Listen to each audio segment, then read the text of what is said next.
Thank you, Monica, and thank you all for this wonderful occasion.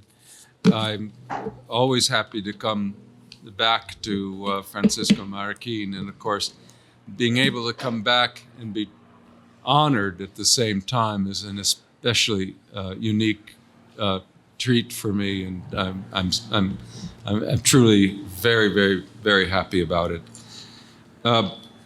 Before I start talking about controversies of monetary economics or concerning market-based monetary systems, I understand that we have people from the Henry Hazlitt Center here. How many of you are from the Henry Hazlitt Center?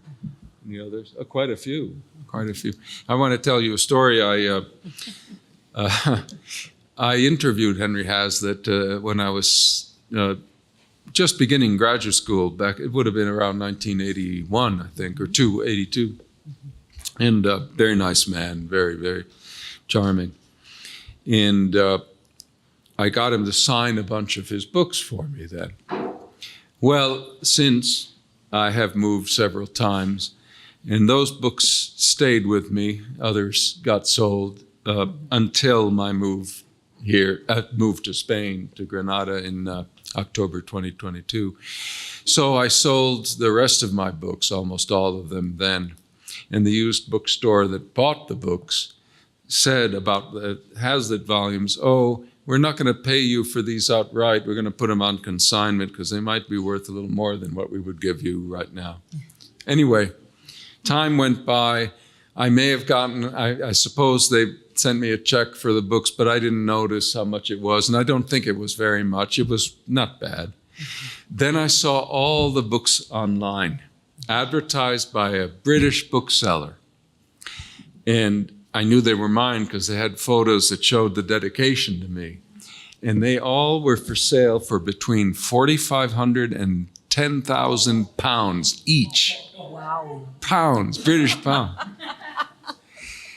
And and they're all gone now except one. So somebody actually paid that money for it.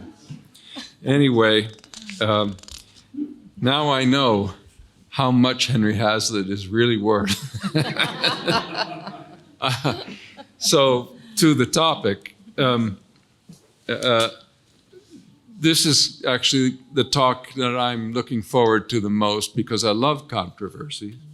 I wouldn't have done the research I've done if I didn't love it. And I know that these are controversies that many of you, if not all of you, will be aware of.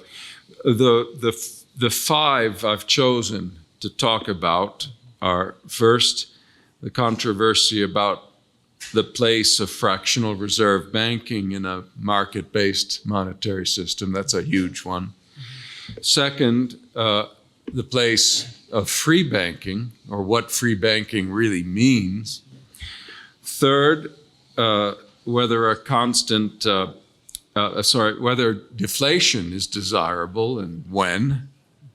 Fourth, whether a constant money stock is in some sense optimal and consistent with laissez-faire in money. And finally, whether the gold standard really could be said to be the free market monetary standard. And also whether we could have it again. Those are the topics. Don't know if I'll get through them all, but I want to say a little bit, try to say a little bit about each. Everybody can hear me all right, I assume? Yes. So let's start with fractional reserve banking. On a lot of these subjects, I'm going to reduce the debate for the sake of simplicity, but also because it's roughly accurate, to one that has, on one hand, the people influenced by Murray Rothbard's writing, and the other hand, the modern free banking school, which is me and Larry White and Kevin Dowd. Of course, a lot of people don't identify with either group. Within the free market crowd. But this will simplify a little bit. So if I'm describing one side as the Rothbard view, I'm taking some liberties. With respect to the question of fractional reserve banking, of course, most of you know, the Rothbardian view consists of several claims. One concerns the legal aspect or ethical aspect of fractional reserve banking. And here the claim is that it's inherently fraudulent. That is, the very existence of fractional reserve banks is evidence, if not proof, that banks have been ripping off their customers in the past and still today. A separate claim is that fractional reserve banking is inevitably something that leads to business cycles. That as soon as banks start creating fiduciary media, which is bank money not backed by underlying commodity money, or at least underlying fiat money in the modern system, is going to result in a boom-bust cycle. Thirdly, implicitly at least, they argue that fractional reserve banking doesn't achieve any gains that couldn't be had without it, any economic gains. In contrast, the free banking view, so-called, denies all of these claims.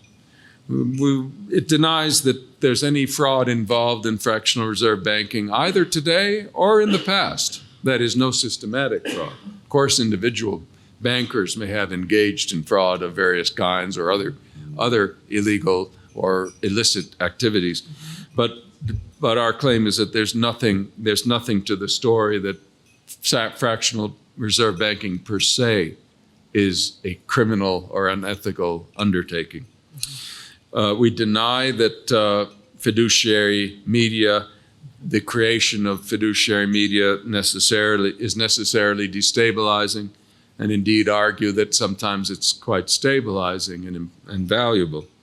And we argue that fractional reserve banking has actually made a very important contribution to economic development, as described particularly by Adam Smith in The Wealth of Nations. Finally, we deny that banking crises are a result of fractional reserve banking, except in the trivial sense that, of course, if a bank is going to be unable to pay its obligations, that suggests that it hasn't been a mere warehouse storing money for every one of its IOUs. But of course, although fractional reserve banking may be, in a sense, a necessary condition, it is not a sufficient condition for banking systems to be vulnerable to crises. Now, I want to elaborate a little bit, of course, on my position, or the free banking position, on these topics. As far as fraud is concerned, as far as the legality, this is a topic where, frankly, the Rothbardians have invented, as it were, a fictitious history of the law of banking.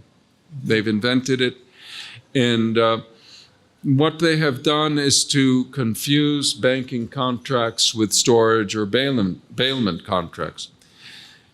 It's actually very clear that there's a difference between bank contracts and bailment contracts, and it has always existed.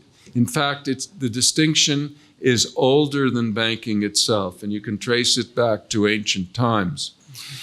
In any dealings between people and money dealers of any sort, so they didn't have to be banks, it could be money changers, etc.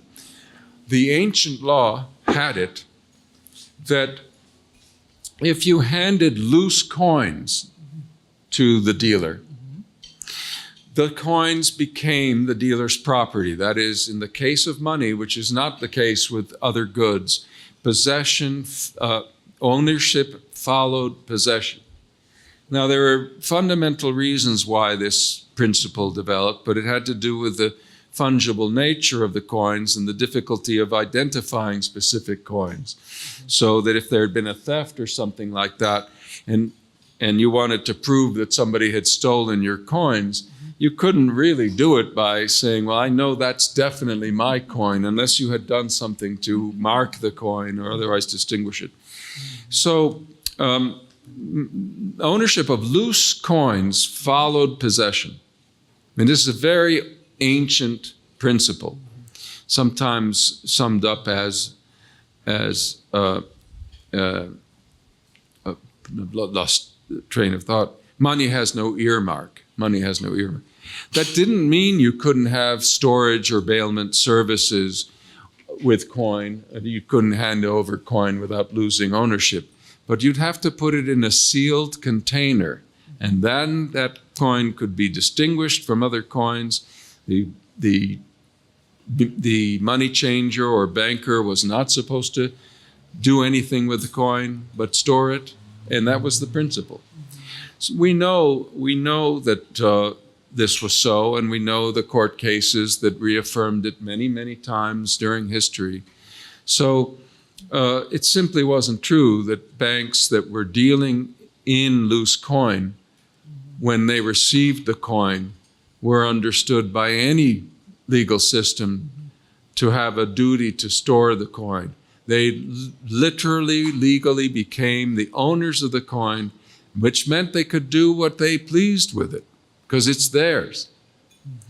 And the depositors, the word is, of course, itself very misleading, but for better or for worse, the word depositors in this context meant people who had exchanged their coins for the banker's IOUs. It was a trade. So the depositors gained ownership of something, but they lost ownership of the coin itself when they handed it to a banker loose. And that's always been the case. I looked at the particular case in an article I wrote about the famous goldsmiths in England, because the textbooks often describe them. Even non-Rothbardian textbooks describe the goldsmiths as having discovered fractional reserve banking by illicitly discovering that they could illicitly lend some of the money they were supposed to be storing and make profit from it. And they didn't tell their customers. That's not a Rothbard story. That's in many economics textbooks. Not those economists, unlike the Rothbardians, don't claim that the fraud continued to the present day. Well, I've looked into those goldsmith transactions, and there's no evidence that they engaged in surreptitious lending. The principle of the sealed versus loose coin was applicable to them as it had been for long before. And although there were cases of the abuse of coin bailments, there was a very notorious case where coin that was supposed to be stored was actually pilfered. But it was the English government that did it, and the coin was stored at the Royal Mint. It was a very famous case. So there may have been some confusion about what the government did and what the private goldsmiths did with coins that caused the goldsmiths to be implicated in crimes that actually weren't committed by them at all. So legally, there's nothing to the Rothbard story. And I can't insist upon it enough, because today it's very widely believed by many free market people who have read Rothbard or Hoppe or others that their banks are ripping them off. By the way, another claim that the Rothbardians make is that sometimes they say, well, if the bankers would only make it clear in the contracts that they aren't storing your money, then it would be okay. Except they do. If in the United States, most bank customer depositor agreements actually say, often in the very first pages, our relationship with you is that of debtor and creditor. That couldn't be much more explicit. And if you look at old-fashioned banknotes, I have an article on this too with pictures, you'll see that they don't look at all like bailment contracts, storage contracts. The language is completely different. A banknote will say, we promise to pay the bearer on demand X amount. A bailment contract will say, we have stored for you all this certain stuff. Very, very, very distinct. So there's a lot of fiction here. needless to say, the ethical arguments against fractional reserve banking are as false as the claims made about its legality, so I won't talk about that separately. As for business cycles, it's important to distinguish between the expansion of fiduciary media that accommodates a growth in the public's demand for money holdings from an expansion that doesn't do that. So, for example, if we're all trying to accumulate bank deposits, we want to spend less, accumulate more, there's only one way, first of all, that we can all have more bank deposits. And that's if the banks create more deposits. And that means they have to do some more lending. So first of all, it's not even possible for us to satisfy our demand for deposits unless the banks are creating more.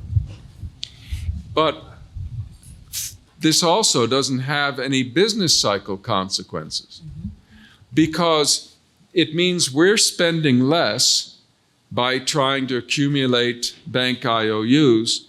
We are lending more to the banks, or trying to do that. And if they make it possible for us to do that, it's because they are in turn lending more to their borrower customers.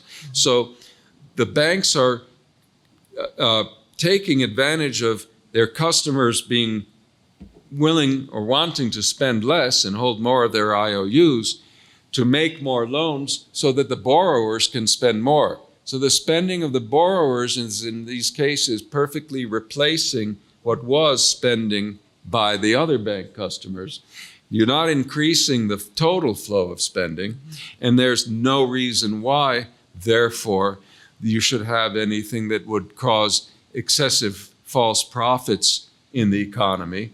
There will be a reorientation of demand, of course, because the borrowers may be buying different things than the savers, would have bought.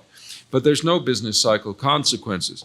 Interest rates will be a little lower, but this is a decline in natural interest rates. That is, this is a decline that you want to have happen because it reflects actual desired savings going up.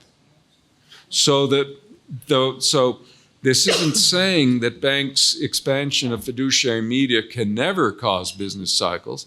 It's just saying that it doesn't inevitably cause them, because it depends on whether people want to save more through the banking system or not. By the way, in Theory of Free Banking, my first book, I talk about how free banking systems tend to only create more fiduciary media in the case where it's justified by an increased demand for it. So in those systems, at least, banks also don't tend to expand fiduciary media at times when doing so would have business cycle implications. The final point that I want to make is about the benefits of fractional reserve banking. I've already explained that it actually can help stabilize the flow of spending. And that's desirable not to a Rothbardian, but to many other free market economists. Hayek, in his Prices and Production and other works, argued that an ideal monetary system stabilizes the product of the quantity of money and its velocity, which add up to total spending in the economy. Right? And that's what we're just describing with the case where banks issue more fiduciary media when the demand grows up. They're keeping the flow of spending stable, which is Hayek's ideal. But banks also have, fractional reserve banking has another advantage over the 100% reserve alternative. So now we're comparing, for example, a monetary system where banks hold maybe very low reserve ratios of gold, say 2% or 3%, could be that low, and it often was historically. And the rest is fiduciary media that has been, the quantity of which has grown over time as the demand for bank money has grown, to a system where the only money is gold. And Adam Smith very eloquently described how the fractional reserve system is much more conducive to economic growth. with his famous wagon wheel in the air, wagon trail in the air example. You're reducing, when you just have gold coins, the people who are holding all the gold have invested that amount of savings in the gold industry. That's the only place it goes. It goes to encourage gold mining. And that's fine for the gold mining industry, but compare that to a case where we hold bank-issued IOUs only partially backed by gold, then the proportion could be 92% of those savings are available for general investment purposes that can be much more productive than investing in gold mining. And Adam Smith, again, Book 4, Chapter 4 of The Wealth of Nations, very eloquent. Smith does say, by the way, this system that can be so much more conducive to investment can also be a lot more risky. So he's not saying that fractional reserve banking doesn't have risks. It does. But he's saying it also has this tremendous benefit. And economic historians, especially Rondo Cameron, but several others, have studied the role of banks in economic development, meaning the role of fractional reserve banking in economic development, and attach tremendous importance to that role. So this is not a small thing. A lot of countries are a lot richer, got a lot richer than they might have been thanks to fractional reserve banking. They have had crises as well and setbacks, but the longer run picture is one of banks contributing more than occasional banking crises destroyed. And of course, some banking systems have fewer crises and more investment than others. So that's fractional reserve banking. Okay, I want to turn to free banking. The Rothbardian claim here is that free banking is a myth. There's never been a true free banking system. Implicit state support has been behind those systems that Larry and I and others claim to be free banking systems and so on. And they claim that their performance has not been very good, despite what we say. And they claim that truly laissez-faire banking, where the government didn't stick its mitts in, would end up being 100% reserve banking. That would be the natural tendency. And they say it all the time. I hear all the time from the Rothbardians, well, if we really tried free banking, we would end up with all these banks that kept 100% reserves. So what's our response to that? Well, there has never been a pristine free banking system in the past. They all involved a little bit of regulation, different regulations in different cases, nothing perfect. But if the absence of a pristine example, of a perfect example, made the concept mythical, then you would have to say there's never been, that free markets are a myth. Free trade is a myth. It's all a myth. Freedom is a myth because we don't have real freedom, complete freedom. So it can't be the case that mere lack of a perfect example means that the concept is of no use and that there aren't cases where you had a considerable degree of freedom and you could learn something about that. What the free bankers have done isn't to rely on any one of these case studies like the Scottish system or the Canadian system. There are dozens out there. Some have been studied more than others. We've looked at all of them in order to draw some general conclusions about how a pristine free banking system would work if it existed. You can get clues from the different systems depending on the fact that not all of them, there's no regulation that every banking system has had. So you can always learn about, you would make inferences about what the absence of all regulation, special regulation, would result in. And some of these systems by themselves did come pretty close. In the Scottish system, for example, it's pretty hard to find any important regulation. There was freedom of entry. The banks were free to issue paper currency, no limitations. Eventually, it was a limitation on notes below £1 sterling. But in England, for example, at one point, the Bank of England wouldn't issue anything below £25, which is a very high denomination back then. No interest rate controls, no restrictions on branching, no portfolio restrictions. Yeah, no reserve requirements. Pretty close. Surely we can say something about how really free banking system would work by drawing on cases like that that are pretty darn close. The second claim that the Rothbardians made is that there was really support for these systems from the government. And that too is a complete myth. There was one time when the Bank of England during the Scottish free banking era made one loan to one little banker. Once. That was it. No one's been able to find another case. And surely you can't say that all the other banks, based on this one incident, were counting on and behaving as if they would be getting support from the government if they did anything wrong that would cause them to fail. I've heard the same claim about Canadian banking. It's very sad to say, but you have a lot of times when you would point to the success of the Canadian banking system before it had a central bank, and it was very, very well known to be much more successful than the US system and to be just a good, solid banking system. All kinds of secondary sources, contemporaries said that. Newspapers said it. And then I'll have some economists say to me, oh, well, they had support from the Bank of England. They did? There's absolutely no evidence. But their attitude is, and since it was successful, it must have had support from a lender of last resort. In fact, there was something called the Finance Act passed in Canada early in the 20th century, and they sometimes say that, which did provide possible lender of last resort support in theory, that helped. But if you look at the record of the Finance Act, they never lent to the banks when they needed money. They actually took it back because the government was more in trouble than the banks were. So there's nothing that we really do know that there were free banking systems that did very well without any lender of last resort.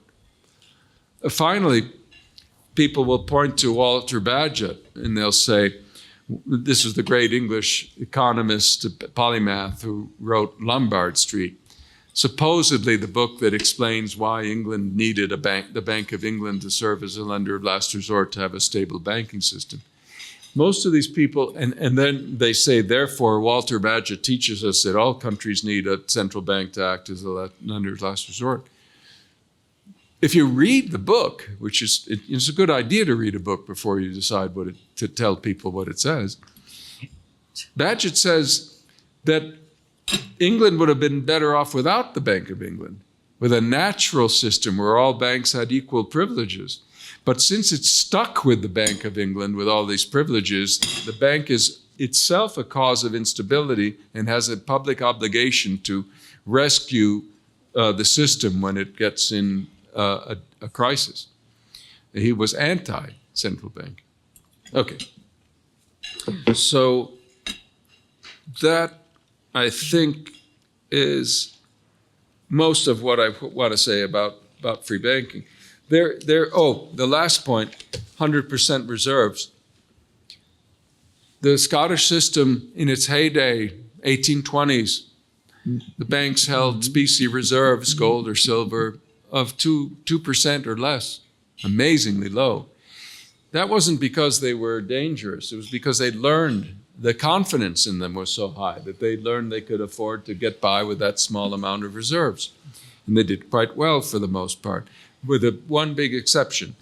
When there was an invasion during the Napoleonic Wars of England by France, it caused a panic that was in England, not in Scotland originally. And the Bank of England went off, suspended gold payments. When that happened, the Scottish banks were put in a very difficult situation. They could either stay on the gold standard independently of England and Wales, or they could suspend in sympathy and go on the paper pound standard and maintain that. It was much better for them and their customers to do the latter, and that's what they did. And by all accounts, they did less harm to their customers than they would have otherwise. The move was not legally sanctioned, and anyone might have tried to sue the banks, but nobody did. So I think this was a case of what you might call a force majeure, where suspension was an exceptional case where external events justified resort to suspension. But there's no evidence that freedom would lead banks to hold 100% reserves, as the Rothbardians claim. We have enough examples of very free systems in many countries, and we know that all of them tended to hold low reserve ratios. The only examples history offers of 100% reserve institutions were all ones that governments sponsored and supported and often subsidized. There was no free market. 100% reserve systems are practically unknown, if not completely unknown. And so it's really the opposite of what the Rothbardians claim. If you want to see a 100% reserve system of any importance in history, it was one that the government artificially subsidized, often by outlawing fractional reserve rivals. Next is deflation. The big controversy here is between those who say, the Rothbardians again, that it's never harmful. They start with the Humean doctrine that any money supply, any quantity of money is as good as any other. All right, because in principle, if each unit of money has more purchasing power, a lower quantity of money can do the same work as a larger nominal stock, which is true in equilibrium. But it doesn't follow that if you start with a money stock of X and you suddenly cut it in half to 1/2 X, that you go instantly from one perfectly stable equilibrium where there's nothing bad happening to a new stable equilibrium where there's nothing bad happening. The Rothbardians here don't seem to understand the difference between comparative statics and analyzing what happens in the transition from one state to another. To give an example, the water at the top of Niagara Falls is actually pretty stable. You know, it flows nice and evenly, and you're in your boat and everything's fine. And the same's true at the bottom. You put a boat there, you get in, and you can row, etc. But the transition's a bitch. And if you cut the money supply in half, yes, eventually you have a new equilibrium with the prices half as high as before. But no, that process is not going to be painless. So this is a really good example of a serious logical mistake. Now, it's true that deflation doesn't always have to be a painful process, but that depends on what sort of deflation you have. There are broadly two types. There's deflation that is demand-side deflation. That's where the total amount of demand for goods and services shrinks. Mm-hmm. So there's less spending in the economy. Mm-hmm. It could be because the money supply has in fact been cut, or it could be because of reduced velocity where people are trying to hoard money, as in the case where they're trying to accumulate bank deposits. If the product, MV, and this is Hayek again, goes down, so that M goes down or V goes down, but as long as the combination goes, the product goes down, that's demand-side inflation, and that is not painless, pardon me. One obvious reason why it's not painless, unless it's perfectly anticipated long in advance, is that it means that companies, they spend a certain amount on their outputs, and their revenues cannot equal their outputs, because between making the expenses and producing the goods and putting them on the market, at some point the flow of spending has reduced, so they can't, the average firm, this isn't just some firm, the average firm can't recoup its investment, its costs. That can't be good for the economy. That's not a useful signal if it's the average firm. It's a great signal if some firms are suffering losses and others are gaining profits, and then you want to reallocate resources from the losers to the winners. But it serves no useful economic function for the average firm to be in trouble. More obviously, long-term debts, you're contracted for a certain amount of interest, and these contracts tend not to be easily revisable. We all know, and most people recognize, not the Rothbardians, that a creditor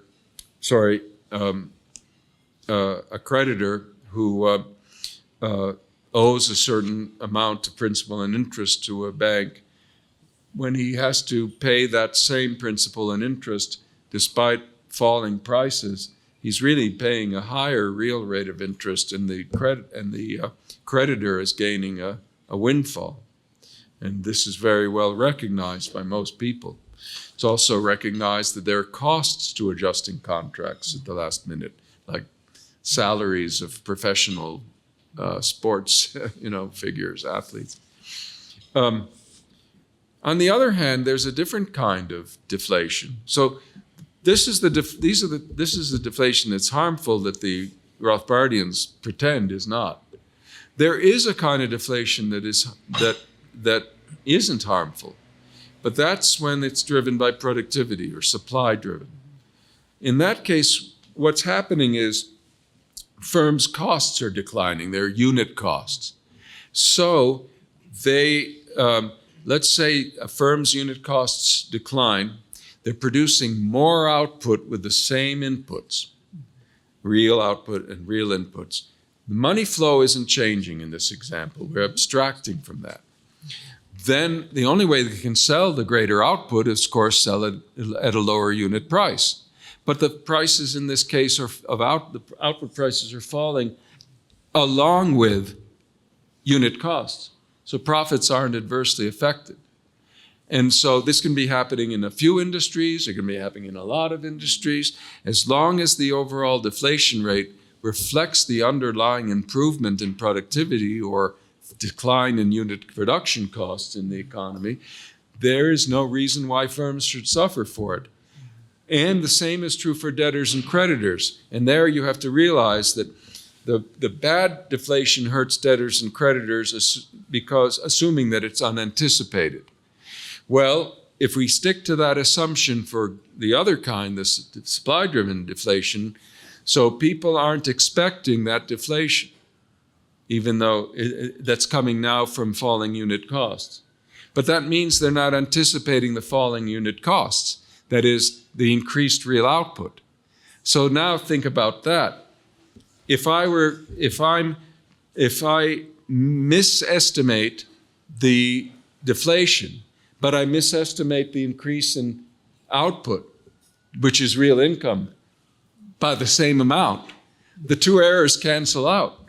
Because other things equal, if the economy is getting richer, if there's more output, then real interest rates should go up. Productivity goes up, real interest rates go up. Whereas if there's deflation, right, nominal interest rates should go down. So what this means is that the equilibrium nominal interest rate, with people getting it wrong, not anticipating the productivity shock and correlated deflation, is the same as when there is no deflation or concomitant improvement in real output. Irving Fisher, by the way, is the author famous for talking about appreciation and interest, and how with expected deflation and inflation, you get these premiums on interest rates or reductions in interest rates that reflect it. But if you read him carefully, he says, oh, by the way, if it's due to output growth, then you don't get the premium because you don't need it.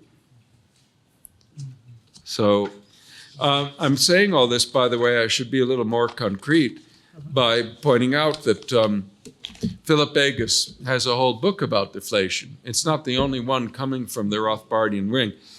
And they're all attempting to argue, that book is attempting to argue that deflation is never undesirable, never undesirable.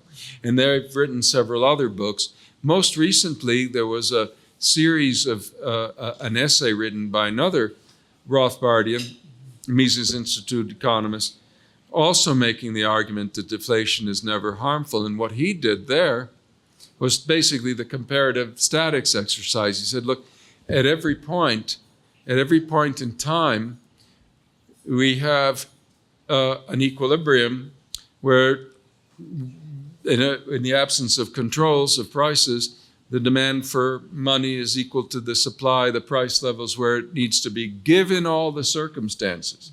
And that's true, but economists call that a temporary equilibrium, right? It just means that everything is where it needs to be given all the conditions, which is a truism at any moment in time. But we also have a concept of long-run equilibrium, which is that Humean equilibrium. Whenever all the changes, there's been a shock to the system, you're still in temporary equilibrium at the time of the shock, but your full equilibrium is one where prices are a lot lower. Well, then what matters isn't that you're at any point of time you're in a temporary equilibrium. That doesn't mean that everything's fine. What matters is how long it takes to get to the new long-run equilibrium, because that's the period in which people are struggling. Because the long-run equilibrium is when all the contracts have been revised. All the prices have done what they need to do. Okay, last one, or maybe I have two more, but I'll be quick. Constant money stock. I'm going to talk about this very quickly. There's this Rothbardian view that the ideal money stock is one that never changes. Well, first of all, what's free market about that? If you believe that the gold standard was a free market monetary standard, well, that didn't produce a constant money stock. In fact, the tendency in the long run was for the price level to be stabilized by more gold output. So if it deflated in the short run, eventually that would spur more gold mining, and that would cause the price level to revert back to where it had been before. You never had a constant supply of basic money, and then of course you had whatever banks were adding to that, but even if we extract from that, the gold standard itself would produce more money. In the absence of banks, it would produce even more, because that would mean that you had to produce that much more gold to keep prices from, keep the price level constant in the long run, which is where it would be. Mm-hmm. So what about a fiat system where the central bank doesn't create any more money anymore, and we do away with fractional reserve banking, so we have a constant fiat money supply? Is that free market? Well, I don't see how. That sounds to me like another fiat money central plan. It's a very strict fiat money central plan, but it could only be achieved by imposing it by central planning. So the question is this a good central plan for money or not? But you can't pretend that it's completely arbitrary to call that a free market result, because the free market isn't achieving it and can't achieve it. So in the end, we can argue for one of two things. We can argue that a gold standard or some commodity standard would be a free market standard, and whatever amount of monetary expansion it results in is a free market monetary expansion rate. But it won't be zero for any reproducible commodity standard. Or we can argue that it would be better to have a constant money stock, but then we have to impose it with the government. It has to be designed deliberately, but we shouldn't pretend that we are advocating a market-based monetary system in that case. We may have a good argument, I don't think it's a good argument, for a monetary fiat money central plan. Now, there's one caveat here. Bitcoin. If Bitcoin were to become money, it would be ultimately fixed stock base money, if it became money. And it would be free market. So it could happen, but it isn't going to happen with any of the known monetary standards we have seen so far, fiat or commodity money as a market solution. Okay, last thing, the gold standard. And here I raised two questions that I think there are two controversies. One is that really a free market? Is that free market money? And the other is, can we have it again? On the first question, it's a lot of free market people take for granted that the gold standard that was the real free market money.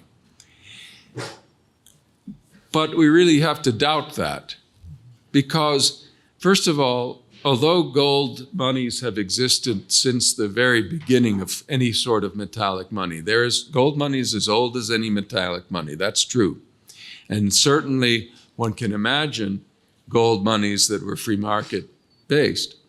But the fact of the matter is that the gold standard as it existed in its most elevated form in the last decades of the 19th century and first decades of the 20th century was a product of government intervention.